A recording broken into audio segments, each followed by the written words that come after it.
Well, just as Geraldine said, this month we're going into our God in Society series, and generally, we don't plan a lot of series around. The series that we have done have only been because I haven't been able to finish the message, right? And God's been speaking through particular scriptures. So, but this particular one we've planned because it is the topics that we are going to discuss in the next few weeks that have a lot of people asking these particular questions.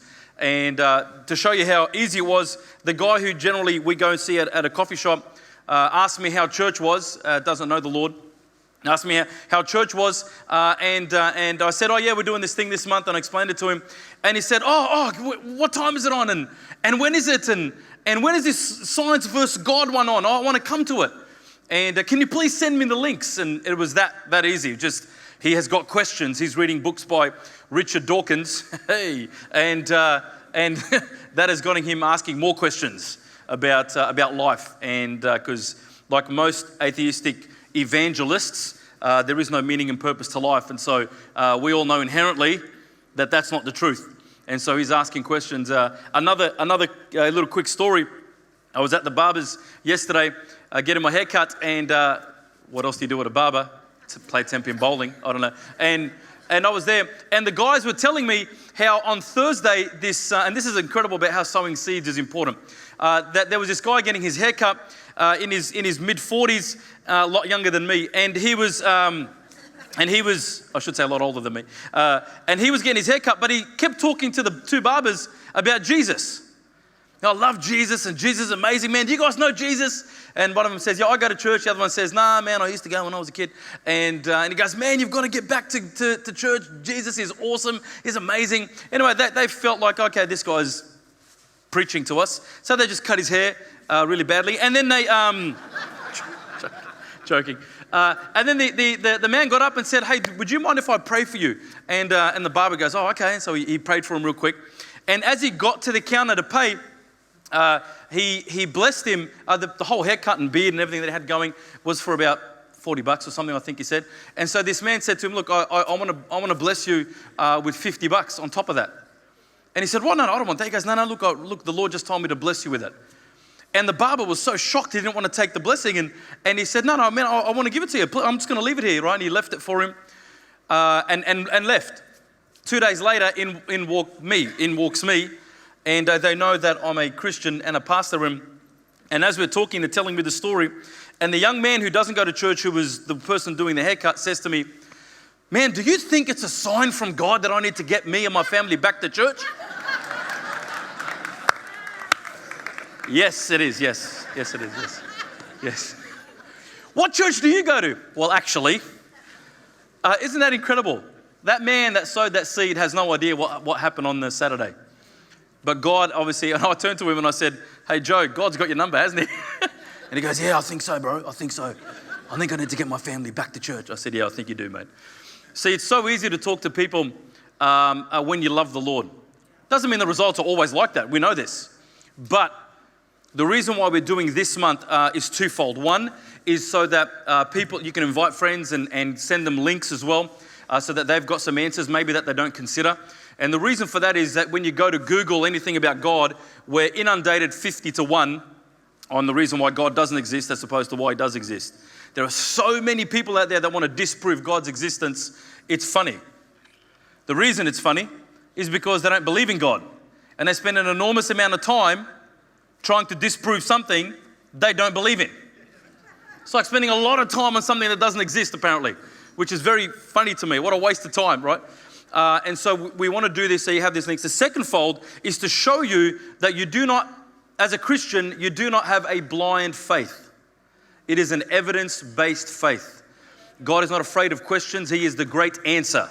And if God is existent, and he is, then we should be able to show that he is. And today's topic is called Proof That God Exists Without Using the Bible. So the whole overarching thing is God in society. But proof that God exists without using the Bible. I love this topic. I love all of these months, this whole month. But the reason why this one is the most interesting is because we as Christians tend to use the authority of the Bible to try and show someone that God exists. but we're talking to people who don't believe in the authority of the Bible. As a matter of fact, if you looked on our Facebook page when we advertised and promoted that we were doing this month, someone wrote up on the comments, "Oh yeah, believing the fairy tales of this ancient book again." Because that's how they see it. It's a fairy tale book. And I said, "Well, can you explain to me why it's a fairy tale?" And the person says, "Well, you just look at the creation myth. Unlike the evolution fact." Really? But this is the thought process. Why? It's because they're hammered by that at school. They're hammered by that at university. They're hammered with those thoughts all through their lives. And so our kids are getting hammered with it right now, big time. University, friends, programs, magazines, newspapers, articles, constantly. I take the kids to the museum. Dinosaur bone, 175 million years old. That's not true. Well, what do you mean? Well, no one knows how old it is. Well, carbon dating, there's 4,000. Anyway, I won't get to that. That's week 3. Anyway, we'll do that later. So let me stick with this one. Let's get started so we can then have time for a Q&A. And by the way, the number that's on the screen, it'll be on the screen in a moment, is a number that you can use today to text the questions, and we're going to have some time at the end to answer the questions live. They'll come up on the screen and we'll answer them directly. Any questions I can't answer, I've got a couple of lifelines that I can call. And the ones that we don't have time to do, I will do during the week and put them up on our Facebook page and YouTube so you can get those answers as well. So we want to make sure that everyone's questions are answered because that's the whole purpose of this month. Please, if you're going to take notes, God bless you. I'm going broad, okay? So there's a lot of information that I'm going to be giving, not deep. And so the depth will be through what Geraldine said today. You can go to the links that we've put up on the website that you can go and read and watch different clips and read different articles to get deeper into each of these topics. And the whole purpose also, I want you to know this. Let me start off by saying this, that apologetics, which means having a reason for having a hope in Jesus, is not to bash someone with information. It is to be able to have a reason to show them why you believe in God. But also, you have to understand the heart of the questioner before you try to answer the question. It's very important to understand what's behind the question. It's not just about you asking me a question and me giving you a reply really quickly. Whoa, I won the argument. No. If you are trying to win an argument, you've missed the point completely. Because Jesus never tried to win an argument. He always tried to win a person. And he gave him truth, and he gave him righteousness, and he gave him love, and he gave him care. The whole purpose is not to try and win the argument, but to win the person. And so that's what we try to do with apologetics. It's to be able to show them that God is existent. And so let me start off with 1 Peter 3. I'll put it down the way Peter said it. In 1 Peter chapter 3, verse 15 and 16, it says this: "But sanctify the Lord God in your hearts, and always be ready to give a defense." That word defense is apologia, which is where we get the word apologetics, which means to give them a reason, a hope. What is the defense? Ready to give a defense to everyone who asks you a reason for the hope that is in you. Listen to this: with meekness and with fear, with gentleness and with kindness. It said that they're the other translations. Having a good conscience, not trying to win an argument, not trying to Bible bash. That when they defame you as evildoers, those who revile your good conduct in Christ may be ashamed. And so apologetics is having a defense and a reason for why you have a hope in Jesus Christ. But let me take you to Romans chapter 1, verse 20. And let me show you how God, through Paul, talks to the Romans about why you can prove God's existence without having to use the Bible. It's in the Bible. Romans 1, verse 20, listen to what he says. "For since the creation of the world, God's invisible attributes are clearly seen, being understood by the things that are made, even his eternal power and Godhead, so that they are without excuse. Because although they knew God, they did not glorify him as God, nor were thankful, but became futile in their thoughts, and their foolish hearts were darkened."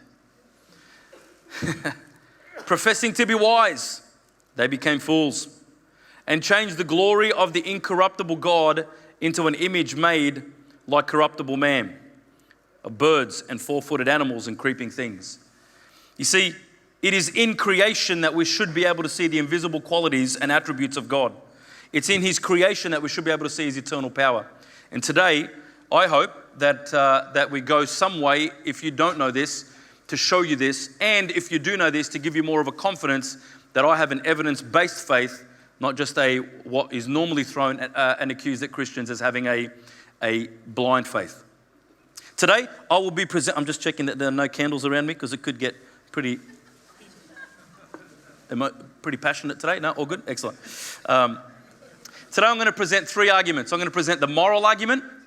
I'm going to present the cosmological argument. I know that big words, but quite simple. And I'm going to present the hardware of life argument. These three particular arguments are powerful in each one standing on its own. With these three particular arguments, you could go for 2 or 3 weeks on each one. We're not going to do that because we don't have the time. But again, like I said, you go to our website, you'll get more links. And so here are 2 terms with the moral argument that I want you to understand. Most of us understand these words, but let me redefine them, or let me define them for you. The 2 words are objective and subjective. Objective morality and subjective morality. Objective means it is not dependent on the way you feel or on your opinions. Subjective means it depends on the way you feel, on your feelings, and on your opinions. Subject is it's dependent on you. Objective means it's dependent on another object outside of you. An example of that will be if you and I were in space and we had no objective reference point, there is nothing outside of us to be able to give us a reference point, then neither of us would know which way is up.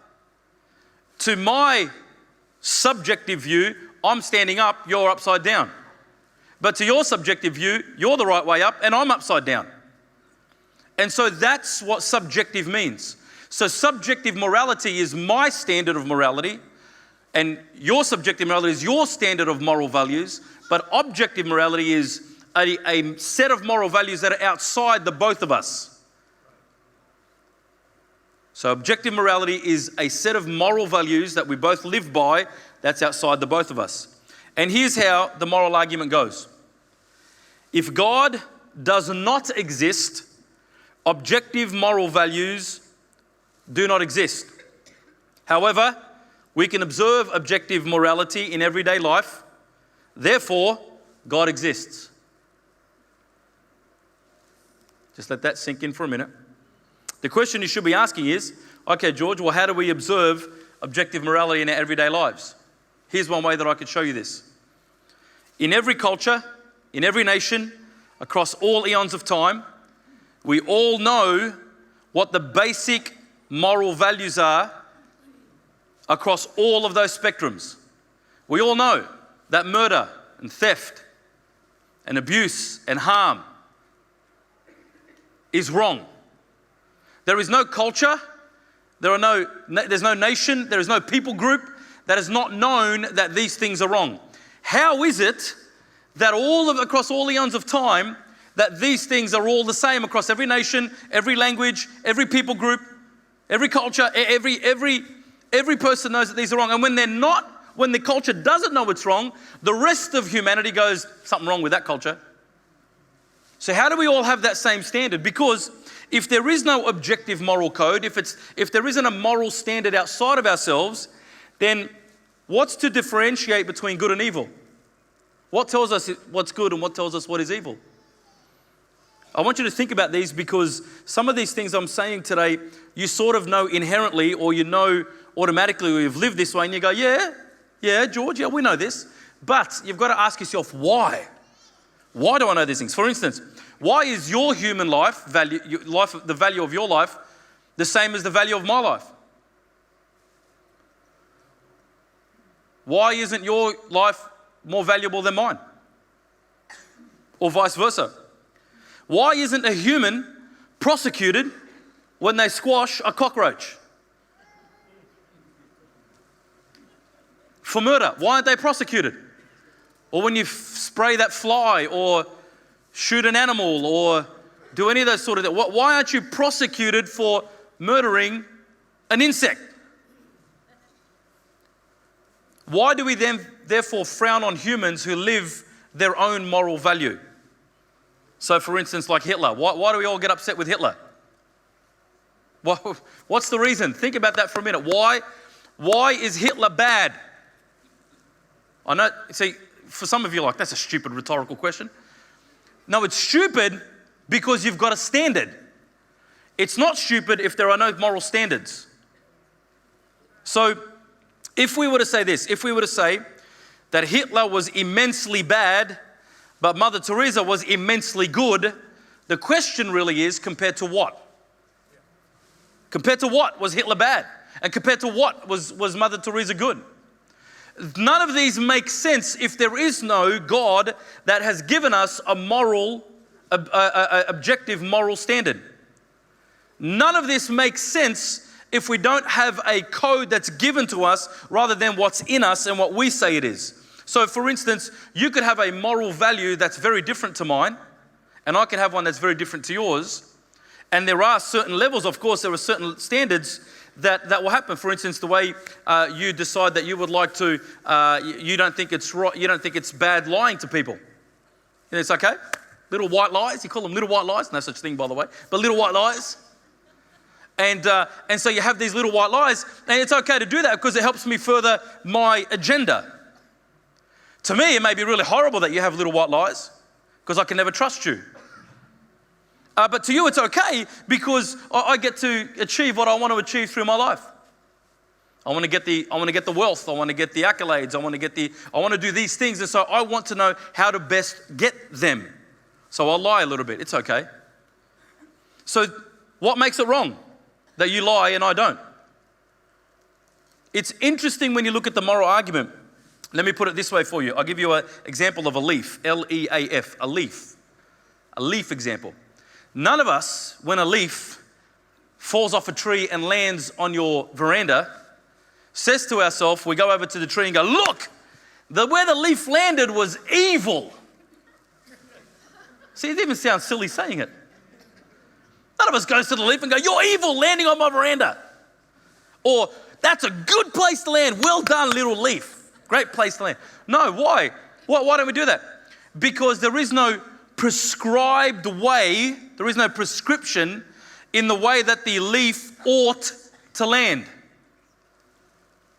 There is no way that the leaf ought to have landed. Whereas it makes sense for us to call someone good or evil because there is a prescribed way in the way that humanity ought to behave. And where does that ought come from?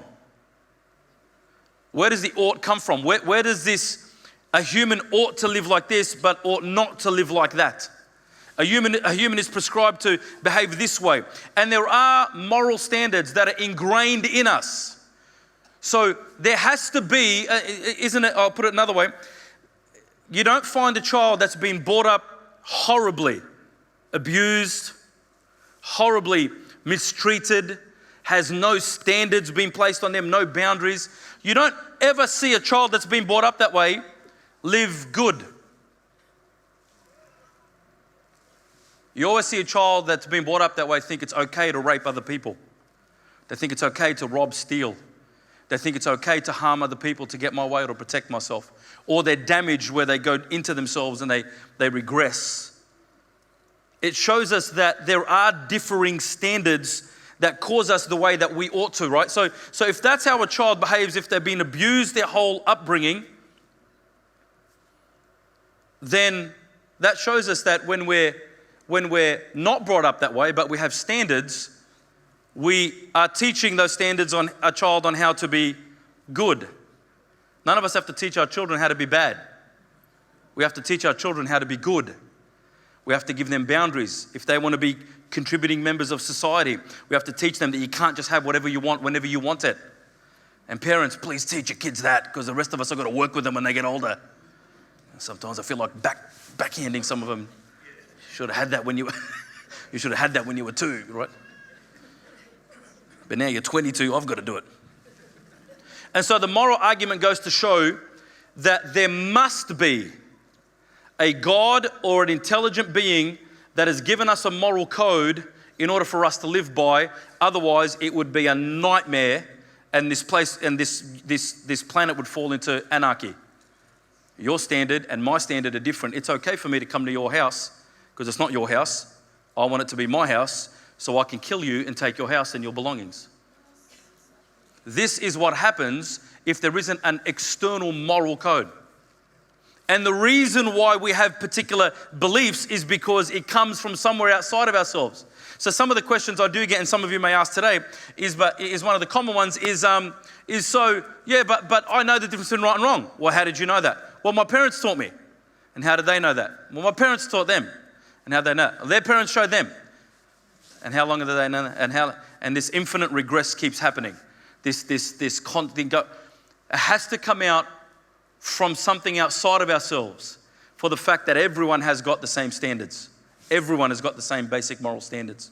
And so the moral argument, once again, says that if God does not exist, objective morality doesn't exist. However, we see objective morality in everyday life. Therefore, God must exist. So that's the moral argument. Let me move on to the cosmological argument. Here it is, straight up front. Whatever begins to exist has a cause. The universe began to exist. Therefore, the universe has a cause. I know that seems sort of like, I understand that. Yeah, okay. But you have to realize that up until 1927, the scientific community believed that the universe was eternal, that it always existed, that it didn't have a beginning, doesn't have an end, and it always existed. It wasn't until 1927 that a priest named Father Georges Lemaitre, a Georgian monk, he discovered by looking through the telescopes and the redshift of planets that the Earth, that the universe was expanding, and it was confirmed by Edwin Hubble, whom we all know about the Hubble telescope that's in space there in low Earth orbit, and that the universe is expanding. And so he said, so if you go backwards at the same rate, there is a beginning point that the universe began from. And it wasn't until a few short years later that the term the Big Bang was invented. Now we all get afraid of the Big Bang, but actually the Big Bang is a Christian concept. It was started by this father because he saw that the evidence showed that the universe came back to a singularity, a point that it all started from and expanded quickly. And so they termed the phrase Big Bang to say that something, that this whole universe, there is something that came from this one single point. As a matter of fact, back in the 1920s, when the theory came out, all of the scientific secular community, because not all scientists are secular, irrespective of what you are told constantly. And by the way, 97% of scientists that believe in climate change, what a ridiculous figure. I just want to let you know that when they say 97% of scientists out of the 200 that work for the UN. The 200 that work for the UN in the climate change department. Just want you to know that. But anyhow, and so the secular scientific community did not agree with the Big Bang and Father George's particular view of science, because they said, no, this is the creationists trying to get creation into the scientific story. And so it wasn't looking at the evidence, it was just, no, we've got to stop this creationist trying to get creation into the scientific storyline. This is wrong. Until there was too much evidence, and Edwin Hubble, who was not a Christian, proved it, that they decided to say, well, okay, we can't go against it. So what we will do is, we will say, yeah, there was a Big Bang. Yep, the evidence shows that there was a Big Bang, but it came from nothing. Something came from nothing. What do you mean nothing? Nothing. What was there? Nothing. Where did the elements come from? Nothing. So something came from nothing? Yeah. So in your incredibly intelligent scientific mind, something came from nothing. Not even a couple of elements, not even hydrogen and helium. Nothing. And out of nothing just popped out. Yep, just popped out. I know that seems like I'm demeaning the argument, but that's actually what I've been reading for years through scientific journals. Literally one-liners that say something came from nothing, let's move on. And so the cosmological argument says, no, the universe began, anything that begins has got a cause. We see this all the time. No one looks at anything up here. No one says, look at this intricate piano with keys and electronic components in there, because we know this. No one goes, wow, look what evolution did. All we did was grab some wires and circuitry. No, circuitry is too designed. We grabbed some wires and copper and steel and aluminium, and we threw them up on stage. And 4.5 billion years later, it became a keyboard. No, all of us look at this and go, this has been caused. Some intelligent being has designed that and made it. You don't look at a baby and go, boom, that popped out of nowhere. Sort of, but it didn't pop out of nowhere, it popped out of a human being is what happened. We don't look at an egg and think that popped out. It's come from a chicken or an animal. We know that whatever starts to exist has got a cause. That's the whole cosmological argument. Something cannot come from nothing. So it says to me, what is the universe made of? The universe has got space, time. Now it's known as space-time because they know that time and space bend each other. That's a whole nother 6 weeks of what is gravity. Oh, anyway. What is eternity? Does someone who dies in 1839 and someone who dies in 2019 end up in eternity at the same moment?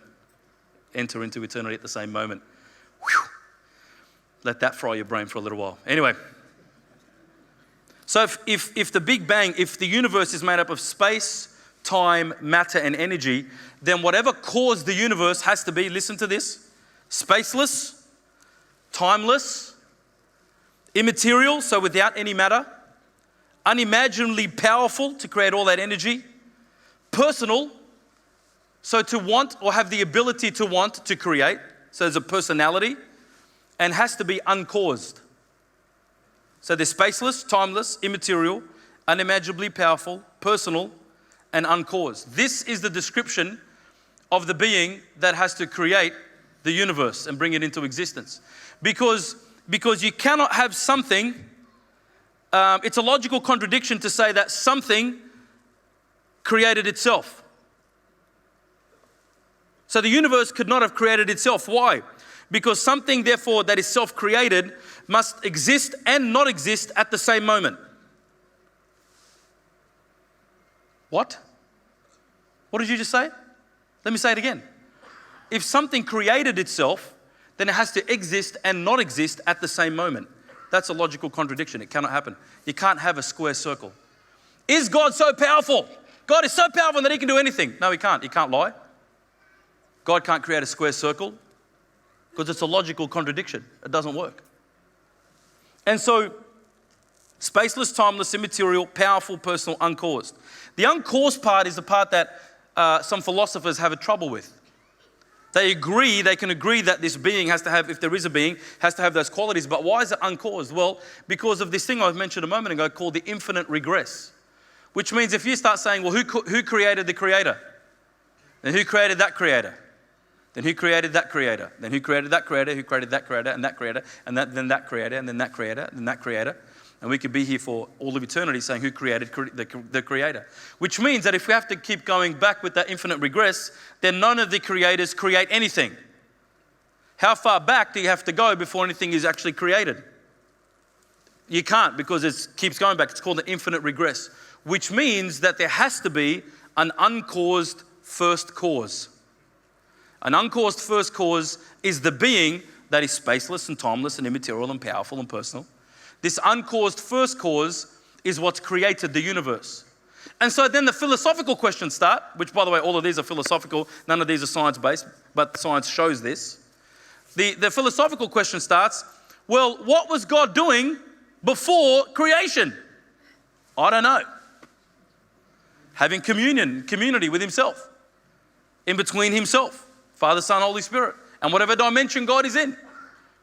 These are the philosophical big questions of life. And just because we can't answer what was God doing as a finite being to understand an infinite eternal being, it doesn't mean that an infinite eternal being does not exist. Evidence shows us that there is at least an intelligent designer. Evidence shows us there's at least an intelligent designer, which caused me, when I was looking through this many years ago, caused me to understand clearly that the intelligent designer fits perfectly with the God of the Bible, which I'll be talking about next week. The God of the Bible is the only personality or being that fits this intelligent designer. That science, that creation, as it says in Romans 1:20, you should be able to see their invisible attributes. So let me move on to the last bit of argument there, which is about the hardware of life. This is fascinating.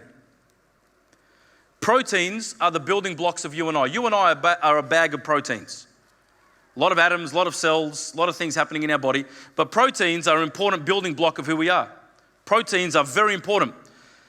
We know that in this hardware of life argument, we know now that there are certain probabilities, what is the likelihood, what is the probability of all of this happening by chance? What is the likelihood of all of this happening just like that? Because, out of nothing, something came. What's the likelihood of that happening? Well, people a lot smarter than myself, scientists, mathematicians, have tried to calculate what it would take to have a chain of protein, a protein molecule, which is a chain of amino acids, which is the smallest form of protein, small proteins coming together, 150 protein molecules along. How long will it take for that to come on its own, to actually all join up together in perfect sequence, in perfect harmony, in perfect absolute, not only sequence, but also at the same time for 150 long. Now, by the way, 150 is a very simple form of protein. Most of the proteins that are in our bodies are hundreds and hundreds of links long. And so how long will it take to have one protein with 150 atoms in it? How long will that take? Well, the chance of that happening is 1 in 10 to the power of 164, which doesn't mean much when you and I look at that number. But let me put it this way. It's one protein molecule in every 1 million trillion, trillion, trillion, trillion, trillion, trillion, trillion, trillion, trillion. Am I getting close? Trillion is at the bottom of the list. Trillion, trillion, trillion, trillion. That's 1 with 164 zeros. That's what 1 in 10 to the 164 means. There is one chance in that number for a protein chain of 150 molecules long to actually join up together by chance on its own, not designed. Let me put it this way, maybe in another term you'll understand. The odds, you have better odds of winning the gold lotto every single week by playing one ticket every single week, by playing one ticket every week for 4 million years straight. There are better odds of you winning the lotto like that than for this happening. And by the way, this is one protein chain. This is not life, complex life. That's not even life yet. That's just the one building block, one brick. And so when you look at those things, you sort of go, how is all of this by chance? How is this actually happening by chance? Beyond that, the hardware of life, there's also these things now we're discovering. 50, 60 years ago, they thought in each one of us there are trillions and trillions of cells. And in each of those cells, they thought it was just goo, protoplasm, nothing in there. We now know that there are molecular machines in there. They call them molecular machines for a reason, because they're actually machinery that do stuff, like take waste out of the cell. Look, how about I show you one of them? It's called the Bacterial Flagellum. It's a little video that I put together. It shows you what a bacterial flagellum is, and you're going to be. I want you to, when you look at this video, tell me whether this has happened by chance or it's designed. Let's have a look at this clip. Thank you, mate. For thousands of years, humans have invented ways to propel themselves through water. But long before humans invented their propulsion systems, nature developed its own methods of moving through liquid space, not only in fish and other large aquatic creatures, but in organisms so tiny they cannot be seen by the naked eye. Perhaps the most amazing propulsion system on our entire planet is one that exists in bacteria. It's called the flagellum, a miniature propeller driven by a motor with many distinct mechanical parts, each made of proteins. The flagellum's motor resembles a human-designed rotary engine. It has a universal joint, bushings, a stator, and a rotor. It has a drive shaft and even its own clutch and braking system. In some bacteria, the Flagellar Motor has been clocked at 100,000 revolutions per minute. The motor is bidirectional and can shift from forward to reverse almost instantaneously. Some scientists suggest it operates at near 100% energy efficiency. All of this is done on a microscopic scale that is hard to imagine. The diameter of the Flagellar motor is no more than 5/millionths of a centimeter. The bacterial flagellum is one of many molecular machines that scientists have discovered in the last several decades, including energy-producing turbines, information copying machines, and even robotic walking motors. You know what makes me laugh about that? Is that apparently evolution brought that along. There are 40 components to that bacterial flagellum, and every single one of those has to exist at the same moment for it to work. It can't just be lying there dormant for millions of years later for another part to come, then millions of years later for another part to come. That particular sentence I just said to you totally dissolves the evolutionary theory. I can't get fully into that, but that sentence, it's called Irreducible Complexity if you want to study up about it, that Darwin himself says, on page I think 127, don't quote me on that, of his book Origin of the Species, he says that if there is a machine that is complex upon its inception that did not require small, minute, long-term development, then my whole theory falls apart. So there has to be something else other than the theory of evolution where creation is laughed at. There has to be another reason for that. Because when I look at that outboard motor, basically, that some of your boats runs exactly like that, or your rotary motors, that says to me there is a designer.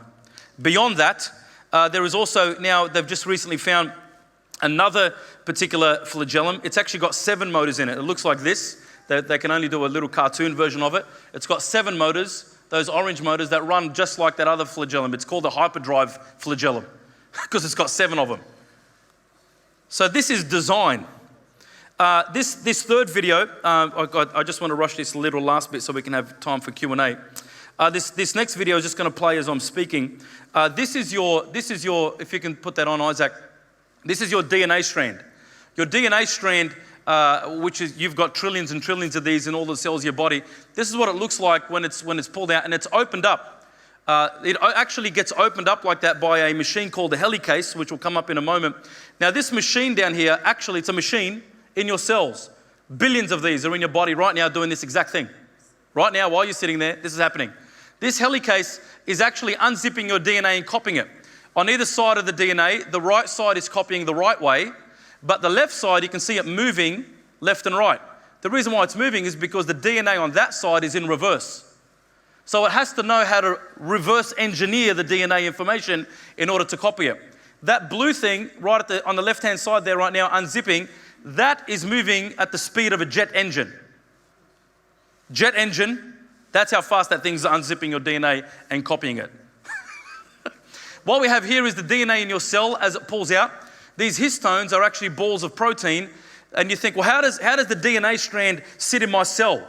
If I can, in every one of your cells, every DNA strand, you can stretch it out to 2 meters long. If you can grab it and stretch it out, it's 2 meters long. It's zipped down. That's one strand in your cells. The reason why it doesn't tangle up is because it's got these histones that it wraps itself around so it stays untangled. design. Now we're pulling out of a cell. This is a cell under a microscope in your body. And they're showing you how the chromosomes, which contain all your DNA information, when a cell splits, the red dots show you how the actual cell starts to go to either end. The 2 copies of your chromosomes go to either end after they've been copied of the cell. And on their own, look at that magic. No one's telling them anything, or is there someone telling them stuff? And it splits. This is how cells split in your body. Now we're zooming into a chromosome. Watch these machineries. This will blow your mind. We're zooming down into a chromosome. These are actual renditions of what scientists see. And at the base of each chromosome are these microtubes. These microtubes come out which talk to other chromosomes and other cell machinery in your body, in your cell, to be able to do certain functions. And at the bottom of every microtube, you can see the microtubes being made by these machines. These microtube creating machines. Can you see that happening there?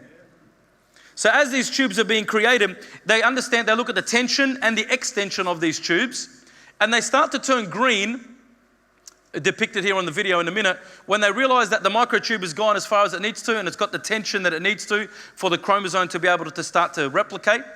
And then what it does is, in order to ensure that things are going right, it sends machinery, the Dynean machine, which is this green one coming up on the left here. That's literally what they look like. It walks down the tube with information to take it to the next chromosome. Look at this machinery. All of these are walking, moving. They've all got particular functions they've got to do, all within the microtubes. It's molecular machinery the size of 1 or 2 atoms. This is what's in your body right now. We're sitting here going, I'm hungry. That's why you're hungry. This is what is happening in our body. And we've only just started to see these things only 20 years ago. As a matter of fact, that particular video clip I got off a secular scientist who did a TED talk, and his rendition of exactly what I just said was this. After he showed that video, plus a little bit more, he said, "Isn't it amazing what evolution has created?" The blinding glasses of preconceived ideas is incredibly thick. And when I look at that, I know that there is at least an intelligent designer. At least there is an intelligent being that has created all of this. And now we've got to work out, is that the God of the Bible, which we'll talk about next week. Amen?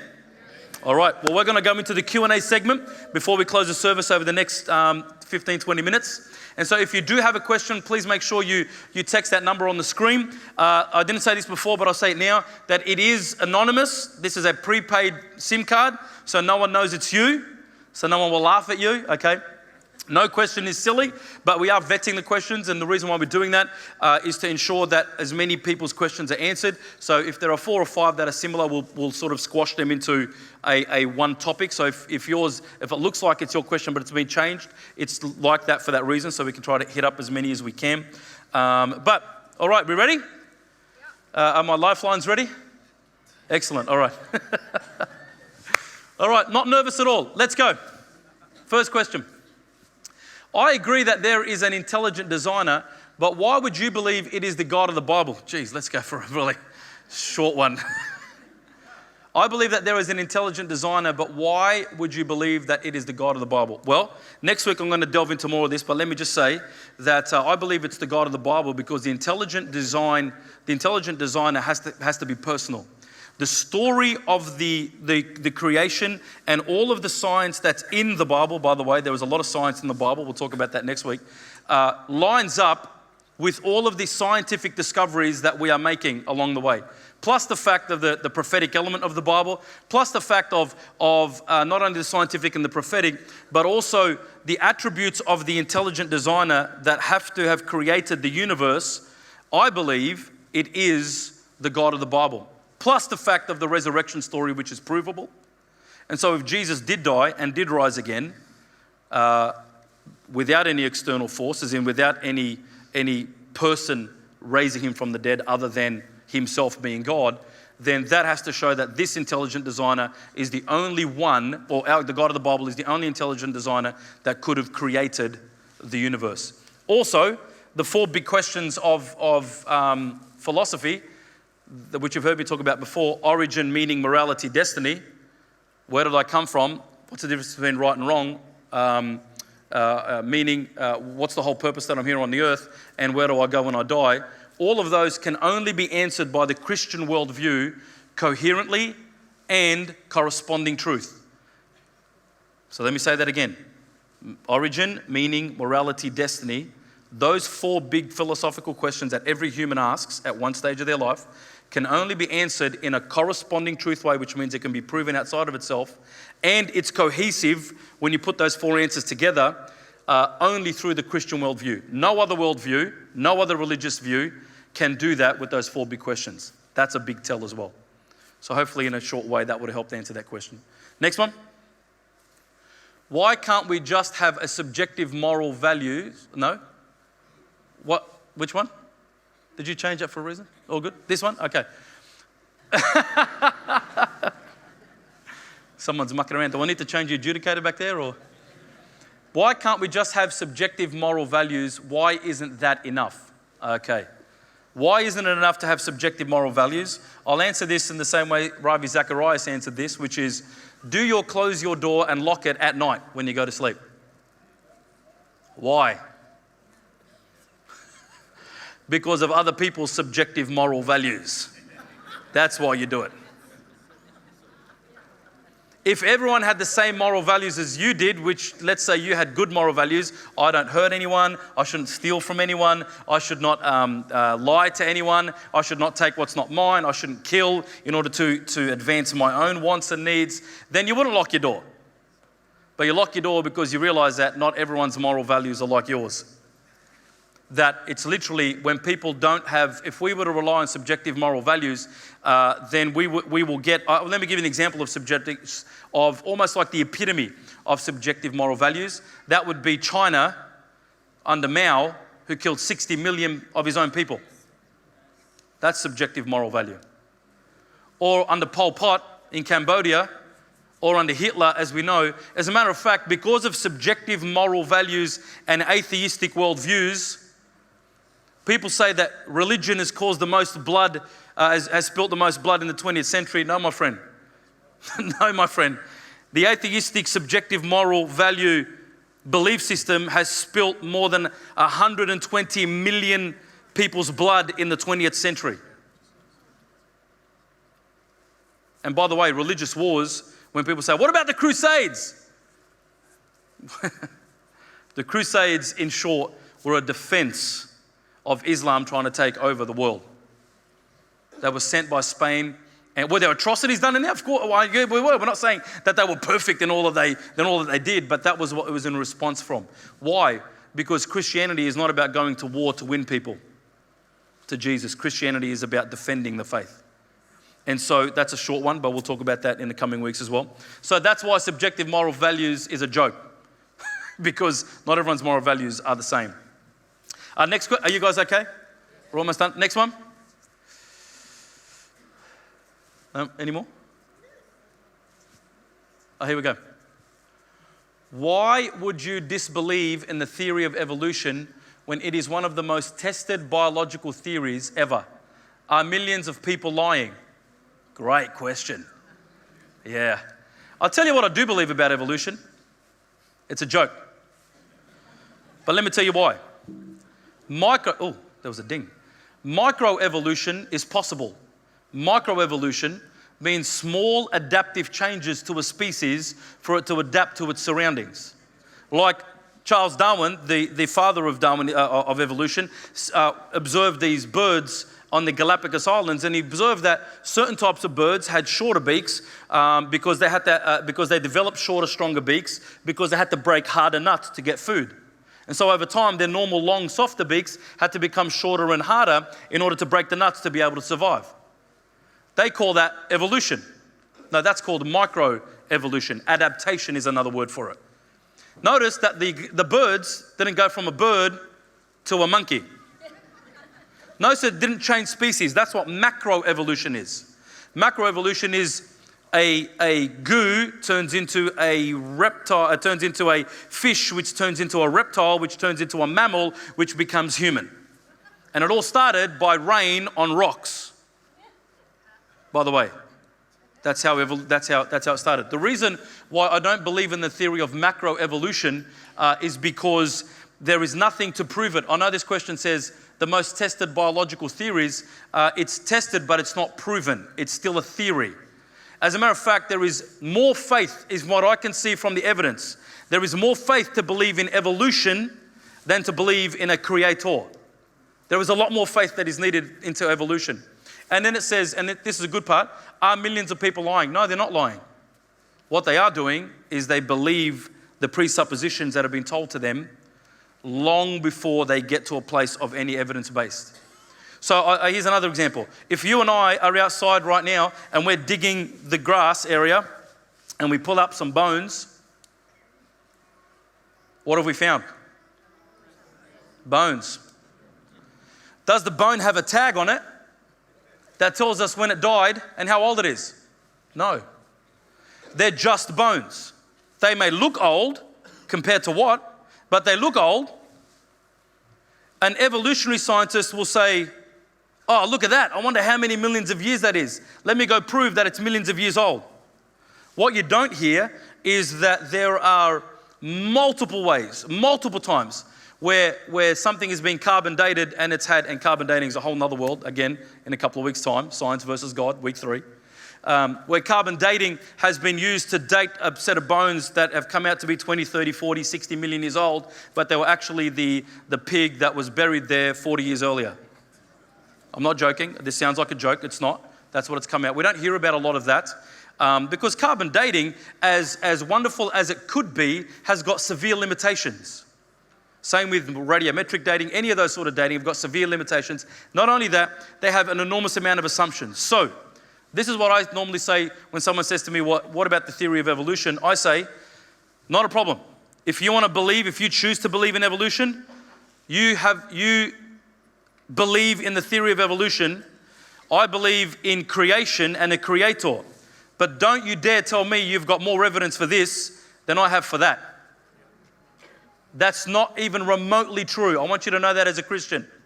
It's not even remotely true that evolution has got more evidence in science than creation. As a matter of fact, in the last 20 years, in the last 2 decades, with all of the ways that I just showed you machinery, with all of the ways that we're discovering whether we go into ourselves or out into the universe, there is more evidence for a creator, an intelligent designer, than there is for random chance of things happening. So that's the reason why. So they're not lying. I just think there's a lot of presuppositions and preconceptions that are happening. Any more questions? What's the next one? How do you answer someone who applies the cosmological argument to God? What caused God to exist? Once again, this is where you have to come to the argument of infinite regress. That if we think in a very finite timeline way, we don't understand eternity. So therefore, it's hard to understand an eternal being. I just asked you a question before. I wasn't joking. If someone died, Mick, in 1839 and someone died in 2019, are they entering into eternity at the same moment? The answer could be yes. Well, what have they been doing for the last 200 years? No, that's 200 years of yours and my time. On linear time. But into eternity, there is no linear time. There is no time. So they're entering into... Anyway, if we can't understand that simple question, how are we going to be able to decipher where this creator God, this infinite eternal God, what caused him? Well, he wasn't caused. He was uncaused. We don't understand uncaused because we know everything starts and has an end. Everything has a start and everything has an end. Why? Because we're finite beings living in time. Time has a start, time has an end. You start your schooling, you finish your schooling. You start your job, you finish your job. You start your shower, hopefully you finish your shower within 4 minutes. We understand time in that sense. So this is why to remove infinite regress, because otherwise there are no answers, the being has to be uncaused. There just are. God just is. Any more questions? Here we go. What are some tips to approach my friends about God? I feel it's too difficult and stressful to bring up the subject about God. Yes. Yes, sometimes it can be. Sometimes it can be. This is the way, here's a tactic or here's a strategy you can use. Whenever someone comes to you with the reasons why they don't believe in God, ask them questions about why they don't. Because the moment you make an assertion, then they've got the ability to refute the assertion. Now, at some point, you're going to have to make an assertion. But what you would do is, remember what I said, question the questioner to understand the heart of the questioner. I don't believe in God. Why? Why don't you believe in God? Oh, because evolution. What do you believe about evolution? Well, evolution has killed God already. Really? In what way? Well, if you ask the questions literally 2, 3, 4 deep, you'll realize that there aren't anything solid. It's just more of what they've heard. It's more of what they've been told. It's more of, sometimes even they've met Christians that have hurt them. And so therefore, if that's what a Christian is like, someone who represents God, then I don't want anything to do with that. And that's a good place to get to, because then you can start showing them what Jesus really is like and what God of the universe really is like. So yes, it is sometimes difficult. It can be stressful. But, we believe in the power of the Holy Spirit as well. And we believe that God works through us. And just as I shared with you just a moment ago, someone sowed a seed at the barber, and 2 days later, I'm sowing another seed. These moments are constant if you're walking with God in that way. So don't try to prove God yourself for no reason. Befriend, love. Let God's love permeate them. Have the answers, research. The reason why I can answer questions and present this is because I've researched for many, many years. This is not just because I decide I watched a couple of YouTube videos. I watched a couple of YouTube videos and that's what he's talking about. No, it's because I know that for me to be able to answer questions of people, like it says in what we just read in 1 Peter 3, it says, be ready to give a defense. Be ready for it. Study it. Learn it. Pull out the Bible. Understand why it means certain ways. Go to biblehub.com.org, Bible Hub. That'll be up on our website too, biblehub.org. And it will show you how to read the Bible, understand what certain words mean. And look at, go to our website again and look at those people I've asked you to research if you want to go deeper. And just watch a few things, read a few articles, and know. The reason why I can say that about evolution, by the way, is when I first wrote this message, or not this message, but a message like this 15 years ago, and since then, I did something like 250 hours of study just about evolution. And I didn't look at it from Christians telling me about evolution. I went to evolutionary scientists and scientific journals and read up all about it, because I wanted to know from their point of view what they think. And so that's why I have the confidence in what I'm saying, because I've read what they say. Next question. We'll do one more. Does it matter being a certain pastor's wife that I don't understand what you've said today? Not at all, darling. I'll explain it to you in a lot simpler ways over lunch. Is that okay? This harkens back to the relationship thing we did last year, where she kept putting up pastors' wives. For those that weren't here, pastors' wives questions. Any more? One more? Okay. Are you saying that people who don't believe in God have no moral values? Good question. Good question. Am I saying that people who don't believe in God have no moral values? No, I'm not saying that at all. Not at all. Obviously, if you're an atheist or don't believe that God exists, you do and can have moral values. You can be a good person. You can have a moral standard. If I can have the keyboardist up, please. You can have a moral standard. You can have, the difference between right and wrong. The point I'm making is that if you don't believe in God, you have no way to prove that your belief system can tell you where your moral standards come from. You have no way to say that you have got moral standards and where they've come from. An atheist has to borrow from the Christian worldview to be able to try and show that God doesn't exist. Because atheism, which tells us that there is no beginning, and there's only an end, that there is no meaning, there is no purpose. As a matter of fact, I think I've got a quote here, which I didn't read, from Richard Dawkins. He says, who's one of the world's leading atheists, scientific atheists, he says, in a world without any objective standard, there can be no evil and no good. There is only blind, pitiless indifference. And he's being honest. Under an atheistic worldview, there can be no evil and no good. There's only an indifference. And so an atheistic worldview person can have morals, but they can't explain where they got them from. That's what I'm saying in that question. Amen? Was that a little bit helpful today? Just a little bit? Please go to our website if you want more information on that. Next week, I'm going to talk about we're going to talk about the God of the Bible, Jaredon and I, and then Jaredon will be up here answering some questions with me next week about why it's the God of the Bible and why the Bible is reliable. Also, does God condone slavery, sexism, and genocide? Does God condone in the Bible slavery, sexism, and genocide? Such great buzzwords, aren't they? Buzzwords. And then talk about how reliable is the Bible, seeing it's the authority that we live our lives by. Why don't we close our eyes in this place as I pray? And Father, I thank you for your majesty today. I thank you for all that you are and all that you bring to our lives. Lord, everything that we've heard today, everything that we have has been presented today, Father. It is all about you.